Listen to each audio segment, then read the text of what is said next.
closer? I might. Just set down. Yes, ma'am. There you go. Well, good morning, everyone. I'm Tampa-based Congresswoman Kathy Castor.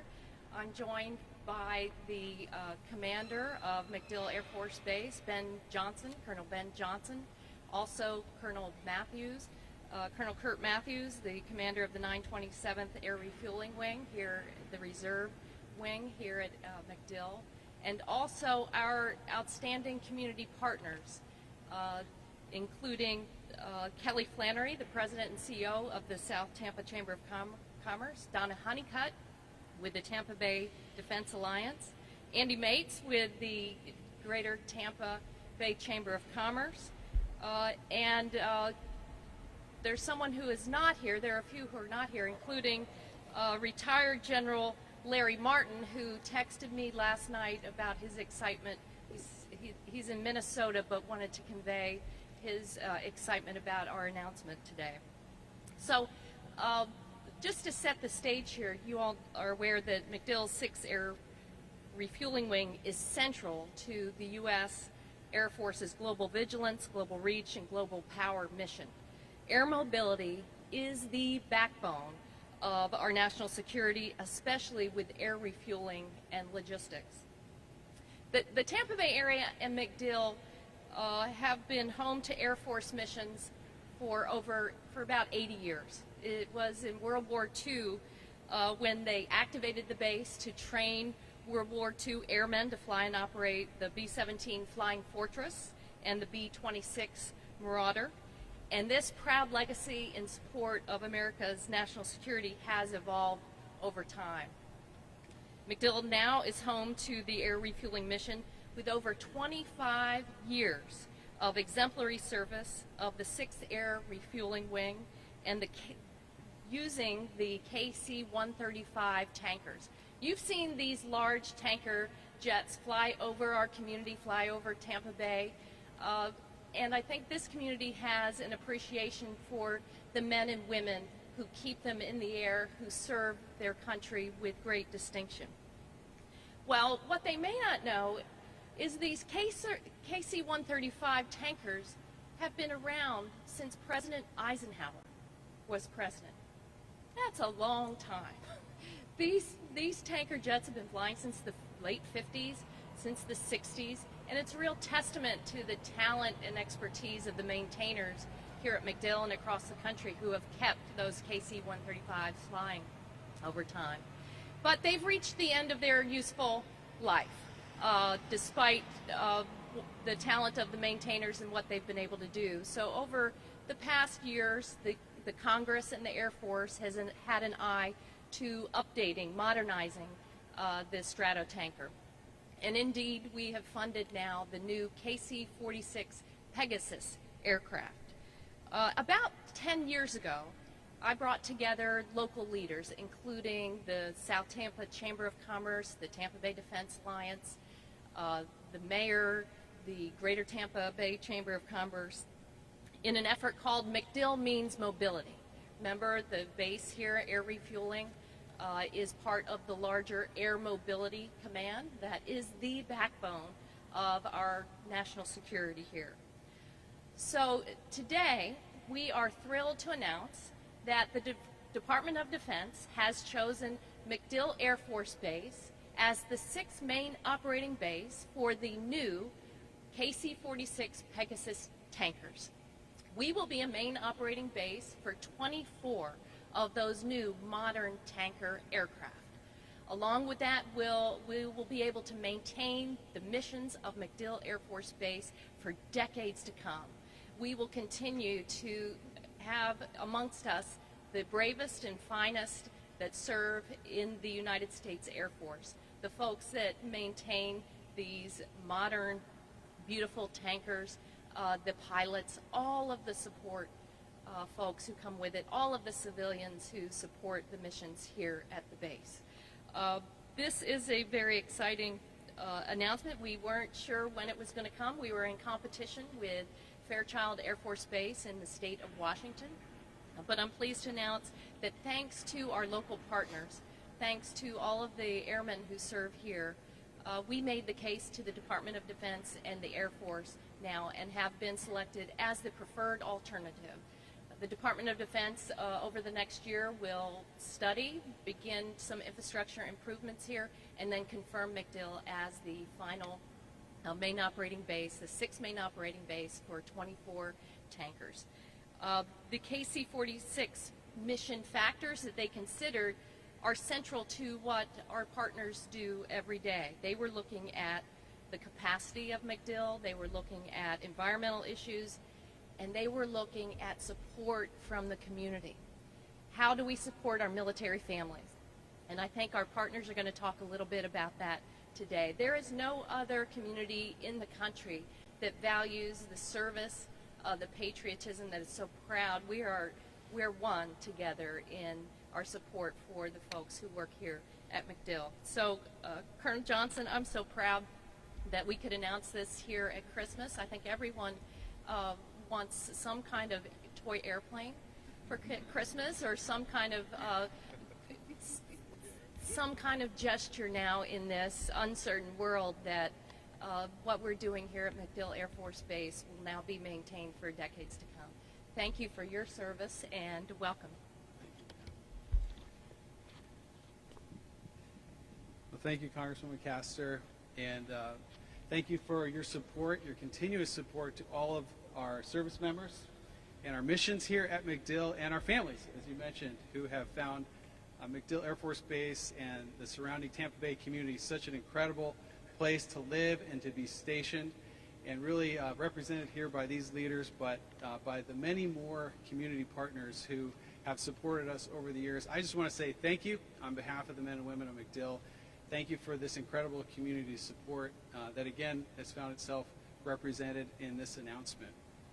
And really, this basing action and the KC-46 Pegasus coming to MacDill is representative of the commitment to air refueling and air power and what this does for our country. As Congresswoman Castor mentioned, air power, and specifically the air refueling support that enables that air power, is not only, it's the backbone, as she mentioned, it's the lifeblood that enables us as a country to project air power anytime, anywhere around the world. It enables us to respond to crises and contingencies globally. In fact, we have air refueling tankers, 8 of them right now, and about 80 airmen from MacDill in the Middle East, providing deterrence against Iranian aggression and being able to protect our service members on the ground, as well as we provide it globally and enable us to protect our homeland. So to be able to do this for decades to come, it shows the importance of that refueling capability and what it means for our nation and our nation's defense.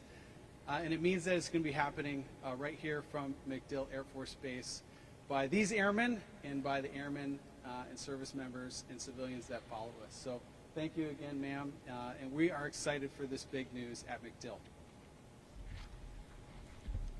Well, thank you again, Colonel Johnson. Next, I'm going to ask Colonel Kurt Matthews, the commander of the 927th Air Refueling Air Force Reserve Wing.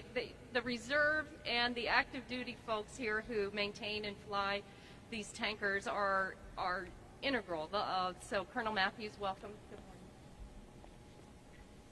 Good morning, everyone. Thank you, Congresswoman Castor, Colonel Johnson. Very proud and excited for today as a member of the Air Force Reserve Command and the commander of the 927th Air Refueling Wing. Our citizen airmen are so proud to be partners here at Team MacDill with the 6th, and looking forward to supporting the transition, just as we do this mission right now, transition to the future with the KC-46 and the strategic air refueling capability. Thank you. Thank you, Colonel. Well, we couldn't do this without our local partners. Kelly Flannery, the president and CEO of the South Tampa Chamber of Commerce, has been one of our co-chairs for the MacDill Means Mobility effort. She's worked hard over the years. She understands what this base means to our community. Kelly, thank you for your outstanding advocacy for the base, for MacDill Means Mobility, and I understand you're an honorary base commander as well. So welcome, and thank you for all of your efforts here for the new KC-46. Thank you so much, Congresswoman Castor. What an exciting phone call to receive yesterday afternoon as we go into the holiday week. And as was mentioned, we're all here today as MacDill celebrates 80 years as a part of the Tampa Bay community, home to the 6th Air Refueling Wing, the 927th Air Refueling Wing, United States Central Command, United States Special Operations Command, and more than 31 other joint mission partners. And what an exciting time for us to get to be a part of the next chapter of history for MacDill. It is because of the strategic location and the global reach that MacDill has. It is because of the outstanding leadership that ensures that our airmen are mission ready each and every day. It is because of the dedication and the sacrifice that our airmen make. It is because of the support of our military families, making sure that our airmen can do their job. It is because of the love that this community has for MacDill that there is no better location to be the new home of the KC-46.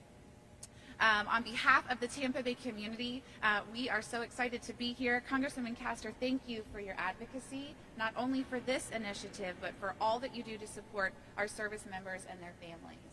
Congratulations to Team MacDill. We know that this was not a decision that was made overnight. This is the culmination of years of hard work to get us here today for this announcement. To my fellow partners as part of the MacDill Means Mobility, it's been such an outstanding year to get to work alongside community leaders. And to our community partners at the South Tampa Chamber of Commerce, the Tampa Bay Chamber of Commerce, and the Tampa Bay Defense Alliance, you are the reason why Tampa Bay is the best community to live, work, play, and serve. On behalf of the Tampa Bay community, we are thrilled to welcome the KC-46, the airmen, and the families that will come along with them, and we look forward to the day when we will have a new bird in the sky flying high over Tampa Bay. Thank you so much. Thank you, Kelly. And next I'd like to ask Donna Honeycutt to come up with the Tampa Bay Defense Alliance. Donna and the Tampa Bay Defense Alliance have been central to support of our military families, the spouses who come through MacDill that are often looking for jobs, the schools, including Tinker, K-8 here on the base, but the larger effort here in the state of Florida to ensure that our families are fully supported. So Donna, thank you for everything that you have done. I hope you'll talk a little bit about your work supporting our military families. Welcome. Thank you, and thank you to the Congresswoman who I would really like to reinforce her centrality to the effort to attract the KC-46 fleet here to Tampa Bay. She brought together a task force, a community task force that allowed us all to pool our energies and really showcase what a fantastic place the Tampa Bay area is. MacDill Air Force Base is geographically and really culturally at the heart of Tampa Bay. And this community doesn't just support the Department of Defense and the military. This community is of the Department of Defense and the military. I'm a military spouse. My husband is a veteran. Veterans tend to vote with their feet. It's just astonishing the number of people that retire out of the military and decide to make their lives here in Tampa Bay. So as a Tampa Bay Defense Alliance president, we are going to continue to support these families. One of our big initiatives right now is working with the Florida Defense Alliance to ensure that Florida laws make it very easy for military spouses to come into Florida and continue to practice their professions. We want to make sure that the influx of service people into Florida and into Tampa is as seamless as possible. And we will continue to work with all of our fellow organizations here that do such a great job weaving together the commercial, the municipal, and the political support system that all appreciates and supports MacDill Air Force Base. Thank you. Well, again, thank you, Donna, for everything that you have done and the Tampa Bay Defense Alliance in support of military families, including families here at MacDill Air Force Base. Well, the Tampa Bay Chamber of Commerce from the very get-go was one of our lead partners in the MacDill Means Mobility effort. Andy, it's been quite a long road of 9 years. I want to thank the Military Affairs Committee from the Chamber and Nick Lover with advocacy and all the folks who have day in and day out advocated for our base. We understand this is one of the premier economic engines in addition to being central to America's national security. So Andy Mates, the new chair of the Greater Tampa Bay Chamber of Commerce, is here to cheer us on as well. Good morning. Okay, good morning. Good morning, and on behalf of the Tampa Bay Chamber's Board of Directors, our near 1,400 members, thank you to you, Representative Castor. Congratulations. You've always been just a fantastic champion for this Tampa Bay area. So for our whole region, from St. Pete, Tampa, this whole area, it's a fantastic day for us. And thank you for advocating so strongly for us up in D.C. on behalf of Team MacDill. This new mission will have positive impacts on the Tampa Bay region, our business community, and it will allow us to be more fully equipped to be ready to support the mission of the 6th and the 927th, and also to support our airmen. This new mission helps further secure MacDill's position as a lead installation within the military, and enhances its impact as a lead economic driver in the Tampa Bay region. So our chamber is all in for the military.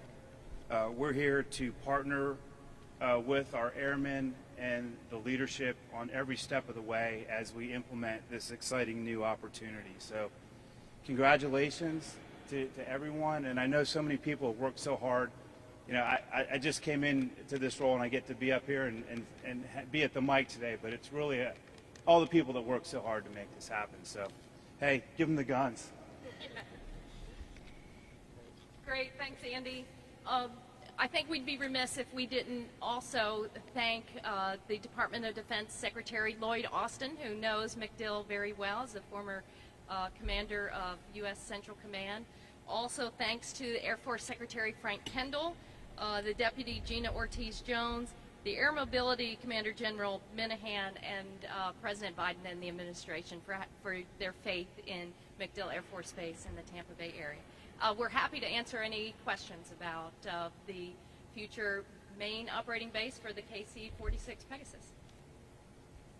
Congresswoman Castor, at the end of the day, when the KC-135s are changed out and the C-46s are here, will there be an increase in total number of personnel? Do we know yet?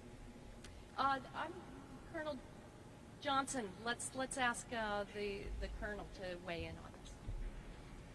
Thank you, ma'am. It's a great question. We had an initial site visit that came. The short answer is details to follow. It's going to be a one-for-one aircraft swap or a recapitalization here. So it'll be, as we have 24 KC-135s assigned, we'll have 24 KC-46s assigned.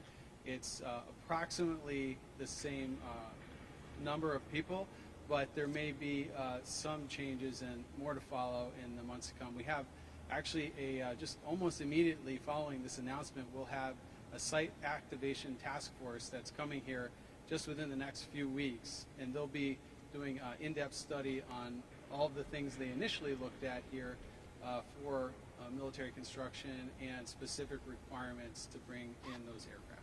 And just a follow-up question on that, will new crews be brought in and old crews taken away, or will old crews be retrained on the C-46? So we're obviously not the first base to go through this transition, and essentially there will be a very methodical approach to that. But I'm a KC-135 pilot. I'm not qualified, although I have flown the simulator for the KC-46. But it is a different qualification, so it requires total retraining. And we have a KC-46 schoolhouse. It's at Altus Air Force Base, and all of those crews and mechanics, not necessarily to Altus Air Force Base, but there's new qualification training for everyone that's operating or fixing this aircraft. So everyone would have to go through that training.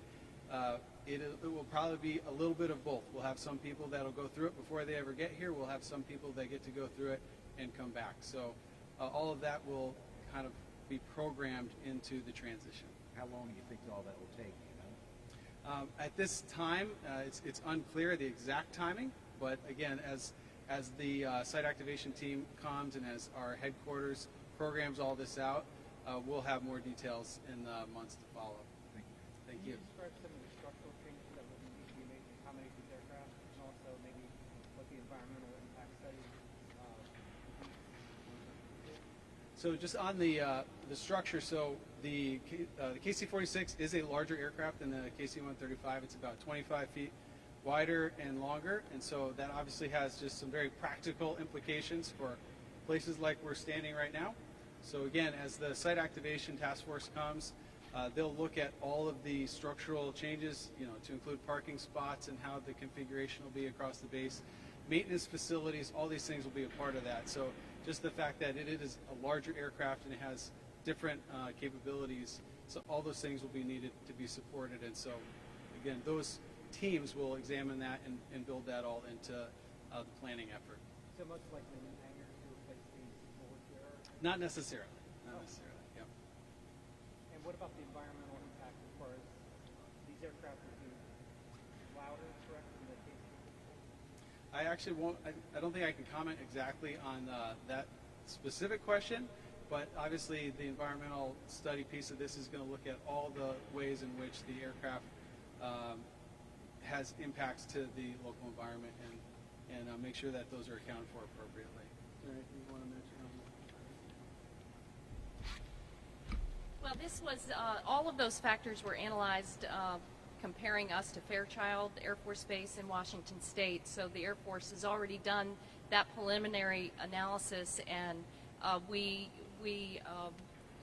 turned out quite well to have been selected as the preferred alternative. But they'll go through a confirming process. I think we're well situated. We understand the existing KC-135s are operating well. They really are the backbone. They are very important to the missions from Eglin and Tyndall Air Force Base and training and training on a lot of missions there. They're central to what's going on in the Middle East in the Central Command area of responsibility.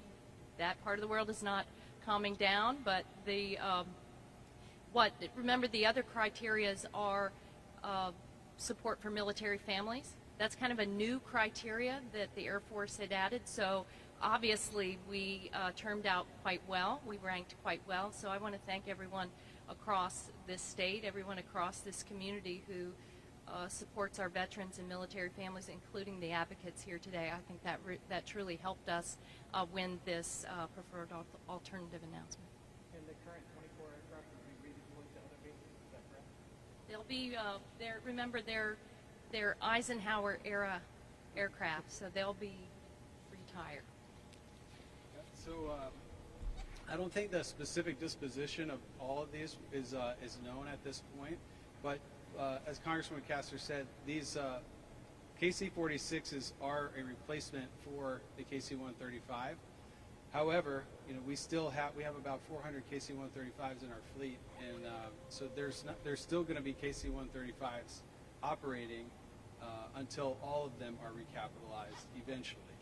And so the ones that are leaving here, the Air Force will determine the exact status of where they end up. Colonel, as far as the mission goes, what can the KC-46 do that the KC-135 can't do? Well, just immediately, the clear thing that it is a more flexible airplane, but it's refuelable in the air. So we have a small number of KC-135s that are refuelable in the air, but the vast majority are not. So this gives us immediately a more flexible refueling option, because you could essentially keep a KC-46 in the air a lot longer, because it could refuel another KC-46, replenish that fuel, then that turns around and gives it to bombers or fighters or reconnaissance aircraft. So you have essentially a refuelable refueler that will have, obviously big mission capability increases just in and of that. It also has increased defensive capabilities. With the KC-135, we have very limited defensive capabilities, so operating in a contested environment against increasingly capable adversaries, it gives us more capability to operate further in and closer in, and it gives us more battle space awareness with those defensive capabilities. And it has some additional fuel capability as well.